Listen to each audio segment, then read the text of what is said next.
सबसे पहले आपके सामने एक आईटी एडवांस 2019 का एक क्वेश्चन रखा है।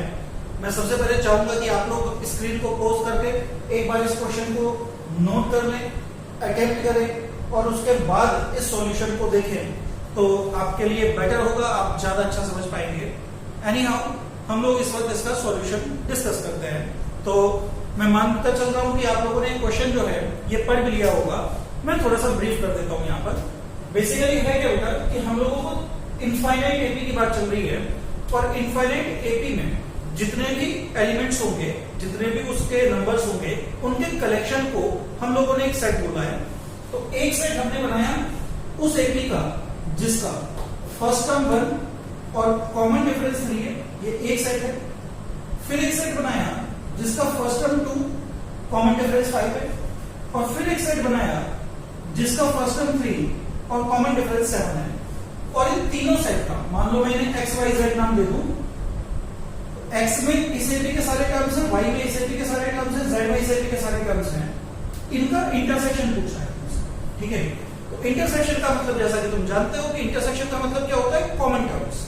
तो बेसिकली एक ऐसा क्वेश्चन जो आप लोग 10th क्लास से देखते हुए आए हैं, ऑल्दो ये बहुत बच्चों को परेशान भी करता है कि आपको 2 एपी दे दी जाती थी और आप लोगों से पूछा जाता था कि इसके कॉमन टर्म्स क्या होंगे या कितने होंगे, इस बारे में आपसे बात होती थी। यहाँ पर उसी क्वेश्चन को थोड़ा पॉलिश करके एक टफ लैंग्वेज में बना कर दिया गया है। और वो लैंग्वेज क्या है कि एक की जगह 2 की जगह बेसिकली यहाँ पर 3 एपी हैं, 3 से ज्यादा भी दी जा सकती थी। और लैंग्वेज तो इस तरीके से फॉर्म की है कि हमें सेट्स के इंटरसेक्शन की फॉर्म में बात करेंगे। और फाइनली हमें बोला गया कि इनका इंटरसेक्शन जो होगा वो एक सेट आएगा, उसमें जो एलिमेंट्स होंगे वो भी एक एपी होगी जिसका फर्स्ट टर्म ए और कॉमन डिफरेंस यदि डी है तो आपको ए प्लस डी की वैल्यू जो है वो बतानी है। तो मैं समझता हूं कि क्वेश्चन जो है वो आप लोगों को क्रिस्टल क्लियर हो गया होगा कि इसने कुछ नहीं किया है। 3 एपी के कॉमन टर्म से जो एलिमेंट्स आएंगे वो एक एपी में होंगे, उसका फर्स्ट टर्म और कॉमन डिफरेंस हमें पता करना है और उसका सम जो है वो हमसे पूछा हुआ है। तो इसमें मैं सबसे पहली बात जो तुम लोगों को एक कॉन्सेप्ट की फॉर्म में बताना चाहूंगा, इसमें एक बात तो इन्होंने खुद ही कॉन्सेप्ट की फॉर्म में बता दी क्वेश्चन में, जो कि शायद आप लोगों को पता भी हो कि यदि हमारे पास 2 एपी हो या 2 से ज्यादा एपी हो, यदि हम उनके कॉमन टर्म्स को कलेक्ट करते हैं और उन कलेक्शन को ऑब्जर्व करें, तो वो जो कलेक्शन होगा बेटा वो हमेशा एक एपी ही होगा। और उस एपी का जो कॉमन डिफरेंस होगा, common difference of common terms, जो कॉमन टर्म्स आएंगे will be LCM of the common differences, जिसको तुम CD का लिख देते हो, of the given APs। चाहे बेटा वो एक एपी हो, चाहे 2 एपी हो, चाहे 3 एपी हो, जितनी भी एपी दे रखी हैं, उन एपी का जो इंडिविजुअल कॉमन डिफरेंसेस हैं उनका एलसीएम लेके जो रिजल्टेंट आएगा वो हमारा नई एपी का, दैट इज कॉमन टर्म से जो एपी बनी है उसका कॉमन डिफरेंस होगा। तो यहां पर इस हमसे डी पूछा गया, तो डी क्या है, उस एपी के कॉमन डिफरेंस की बात कर रहा है, तो डी को मैं सिंपली क्या बोल सकता हूं, it is the LCM of इसका कॉमन डिफरेंस 3, इसका कॉमन डिफरेंस 5, इसका कॉमन डिफरेंस 7। तीनों नंबर प्राइम है और जब नंबर प्राइम होते हैं तो उनका एलसीएम निकालने का एक ही तरीका होता है कि उनको आपस में मल्टीप्लाई कर दें। तो आप देखेंगे कि इनकी जो मल्टीप्लिकेशन आप लोग करेंगे तो ये 5 × 7 35 × 3 बेसिकली 105 हो जाता है। तो डी तो बेटा ही आ गया। तो डी आप हमेशा ये 3 से ज्यादा भी होते तो निकाल सकते थे। परेशानी कहां पर होती है, परेशानी होती है फर्स्ट टर्म निकालने में। इस फंडे को ध्यान रखना, यदि आप लोगों को इस बात में कोई कंफ्यूजन हो कि इसको हमने कैसे बनाया, देखिए जिस चीज को लोग ट्रिक बोल दिया करते हैं, मुझे ट्रिक नाम का शब्द पसंद नहीं है। Actually everything in mathematics is a concept, ठीक है, और कॉन्सेप्ट को समझना हमें आना चाहिए। तो यदि ये बात किसी को समझ में नहीं आती है या इस पर कोई बात करना चाहता है तो आप मुझे कमेंट सेक्शन में लिख कर दें, मैं आपके लिए एक अलग से कोई वीडियो बनाने की कोशिश करूंगा जहां पर मैं इस बात को एक्सप्लेन कर सकूं। अब बात आती है फर्स्ट टर्म की। कि यदि हमारे पास 2 या 2 से ज्यादा एपीज हैं तो ऐसे केस में फर्स्ट टर्म हम लोग कैसे निकालें। बस ये आप ऐसा कह सकते हैं कि कुछ हद तक ये कॉन्सेप्चुअल भी है और कुछ हद तक ये जो है वो हिट एंड ट्राई भी है। चलिए इस पर थोड़ा सा हम लोग वर्कआउट करते हैं। तो देखिए मान लें इस एपी का n1th टर्म, पहली वाली एपी का n1th टर्म मैंने लिया से tn1 बराबर है दूसरी एपी का n2th टर्म बराबर है तीसरी एपी का n3th टर्म। हम कुछ इस तरीके से सोचकर चलते हैं। तो देखिए यहां से क्या चीज निकल कर आएगी, यहां से निकल कर आएगा 1 प्लस n1 माइनस 1 इंटू 3। यहां से क्या निकल कर आएगा 2 प्लस n2 माइनस 1 इंटू 5। और यहां से आएगा 3 प्लस n3 माइनस 1 इंटू 7। अब थोड़ा समझिएगा इस बात को। यहां पर मैं देख पा रहा हूं कि मेरे पास आ रहा है 3n1 माइनस 2 बराबर 5n2 माइनस 5 ये है प्लस 2 ये है तो माइनस 3 कर दूं बराबर 7n3 minus 7 plus 3 that is minus 4, right. अब यदि मैं यहां से यहां चलता हूं, सिर्फ इतने पोर्शन को हम देखें तो हम लोग क्या ऑब्जर्व करेंगे कि 3n1 की वैल्यू बराबर हो जाएगी 5n2 प्लस माइनस 3 यहां से है, माइनस 2 यहां से है, माइनस 2 उधर पहुंचेगा तो माइनस 1 हमारे पास ये वैल्यू आएगी। एंड यदि मैं यहां से यहां चलता हूं तो 5n2 बराबर हो जाएगा अपने पास 7n3 माइनस 4 इधर, इस माइनस 3 को इधर भेजते हैं तो अपने पास फिर से क्या आ जाना है माइनस 1 आ जाना है, राइट। तो अब यहां पर आप एक चीज देखें कि जो लेफ्ट हैंड साइड है ये 3 इंटू सम नेचुरल नंबर है, मतलब कि 3 का मल्टीपल है। तो यदि इसको बराबर होना है तो राइट हैंड साइड को भी क्या होना पड़ेगा 3 का मल्टीपल होना पड़ेगा।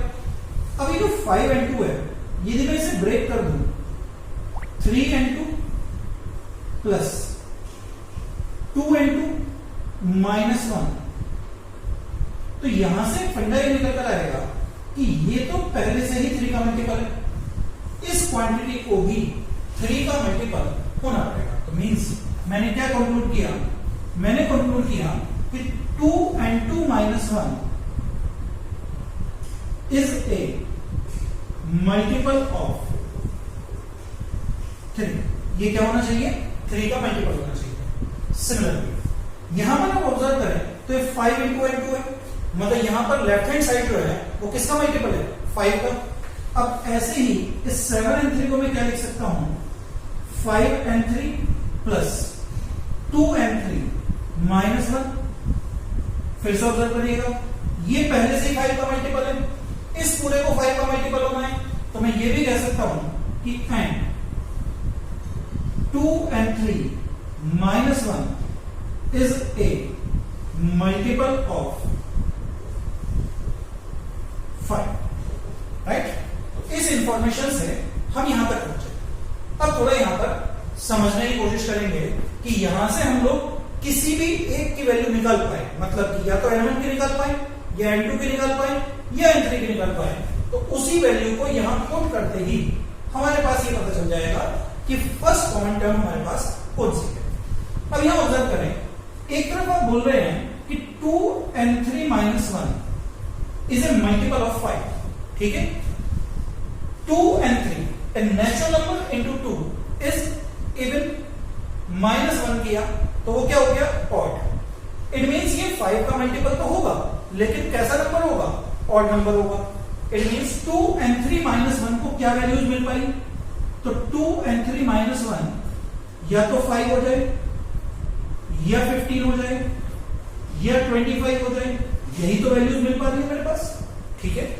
अब आप यहां से ये देखें कि n3 कितना आ रहा है, तो यदि मैं 2n3 माइनस 1 को 5 रखता हूं तो n3 की वैल्यू मेरे पास निकल कर आती है 5 प्लस 1 6/2, दैट इज 3। 15 रखता हूं तो वैल्यू मेरे पास क्या निकल कर आती है 15 प्लस 1 16/2 दैट इज 8। ऐसे ही 25 रखेंगे तो वैल्यू निकल कर आएगी 13। Means these are the possible values of n3। ये n3 की पॉसिबल वैल्यूज है। अब इनमें से हमें क्या लेनी है इस पर वर्कआउट करने के लिए। अब n3 की जो भी वैल्यू आ रही है उसको यहां पुट करते हैं। यहां से आप n2 की बात करें क्योंकि उसके बेसिस पर हम अपना जजमेंट ले पाएंगे। देखिए n3 को यदि मैंने 3 पुट किया तो 5n2 कितना हो जाएगा 5n2 हो जाएगा अपने पास। यदि मैं यहां पर 2 पुट करता हूं तो आप ऐसे समझें कि n3 की जो भी वैल्यू मुझे लेनी है मैंने यहां उसे पुट किया और उसके बेसिस पर मैं जजमेंट लूंगा कि 2n2 - 1 को किसका मल्टीपल होना है मेरे लिए 3 का मल्टीपल होना है। तो लेट्स पुट 3 यदि यहां पुट करें या यहां पुट करें एक ही बात है। तो यहां यदि पुट करते हैं 3 तो 7 × 3 21 21 - 1 दैट इज 20 20/5 20 - 5 रखते ही 20/5 रखते ही अपने पास क्या वैल्यू आ गई n2 की वैल्यू क्या आ गई 4। समझ रहे हैं जब n3 3 होगा तो उस वक्त n2 को क्या होना पड़ेगा 4। लेकिन इस 4 के लिए 4 × 2 8 - 1 that is 7 is not a multiple of 3। Means ये मेरा एक्सेप्टेबल नहीं कर पाएगा। बहुत ध्यान से सुनिएगा फर्स्ट टर्म निकालना थोड़ा सा कॉम्प्लिकेटेड होता है। अगेन अब मैंने कहा चलो n3 की वैल्यू को हम लोग 8 पुट करके देखते हैं। तो यदि हम इसको 8 पुट करें तो 8 पुट करने पर क्या होगा अब फिर से यहां ऑब्जर्व करें 8 यदि यहां मैंने पुट किया तो 8 × 7 8 × 7 इज 56 56 - 1 55 5 से डिवाइड किया तो n2 की वैल्यू क्या आई अपने पास 11। इस n2 की वैल्यू 11 को यदि मैं यहां पुट करता हूं 2n2 - 1 या यहां पुट करता हूं तो आप क्या ऑब्जर्व करेंगे 2 × 11 that is 22 - 1 that is 21 and that works. ये काम कर रहा है बिकॉज मुझे क्या चाहिए था it should be A multiple of 3। तो जो सबसे पहला कॉमन नंबर है वो तब मिलेगा बेटा जबकि तीसरी एपी का 8th टर्म होगा दूसरी एपी का 11th टर्म होगा और यदि आप जानना चाहते हैं वो पहली एपी का कौन सा टर्म होना चाहिए तो n2 की वैल्यू 11 आप यहां पुट कर दीजिए। जो n1 की वैल्यू कैलकुलेट होकर आएगी वो आपके पास मिल जाएगी। जैसे कि यदि मैं कैलकुलेशन करता हूं तो मेरे पास जो n1 निकल कर आता है वो निकल कर आता है देखिए 5n2 11 पुट किया तो 5 × 11 दैट इज 55 - 1 54 54 को यदि हम 3 से डिवाइड करते हैं तो अपने पास जो वैल्यू निकल कर आएगी वो कितनी हो जाएगी वो हो जाएगी 18।